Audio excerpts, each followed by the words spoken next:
classmate, Lucy Lulu.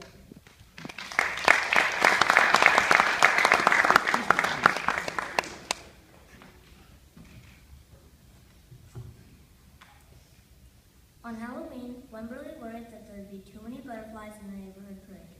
See, said her father, there was nothing to worry about, but then Wimberly worried because she was the only one. I moodily headed into the classroom. I clenched my hands tightly together. I could feel the sweat starting to form my palms. My cheeks felt warm, and I knew they were starting to turn a bright pink. I didn't know much about multiplication, and I was worried that people would notice that. I walked into Mrs. Orr's classroom and carefully selected my seat. I decided on one where I was not surrounded by too many of my friends. I didn't want to be distracted by too much chatter. I wanted to be in a good place where I could absorb all the information. Mrs. Orr wanted to find out how much we knew about multiplication. To do that, she asked us to write down sentences about multiplication. She said that if you didn't know anything, it was fine and you could write, I don't know, but I can't wait to find out. Then Mrs. Orr handed out a blank sheet of paper to each student and allowed us to get to work. I could hear some of my classmates say, this is going to be easy. That was not my thought at all.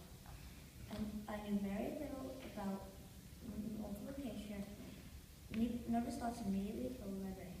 I knew very little about multiplication and didn't want to disappoint them or let my friends know that I didn't know very much. I slowly picked up my head from the blank sheet of paper and took a look around the room. On each side of me, students were writing fast and furiously. I had no idea what they were writing, but it felt like everyone knew something about multiplication except for me. I looked down the paper. I'd written one word, multiplication. Suddenly, a million questions popped into my mind. What if I couldn't spell a word? What if I didn't get enough time? What if I forgot what to do? Mrs. Orr had already answered all these questions for us, but I was still worried. My hands were shaking and sweaty. All of these thoughts took me away from the task at hand. Then, before I knew it, Mrs. Orr announced, 5 more minutes. I gulped. A knowing feeling shot through my legs, and I wanted it to stop. I started to cross my legs and hoped that either the time would pass and/or something would come to me. I started to scroll down nonsense, then what felt like a blink of an eye, Mrs. Orr said, stop writing. I looked down my paper. I had written 2 sentences, and they were absolutely terrible. A feeling of worry and fear washed over my body. I clasped my hands together and slid in my seat. What I had written felt like a bunch of garbage. We then started our class discussion about the different sentences people had written down. Mrs. Orr began to call on students to create a list of what the class knew about multiplication.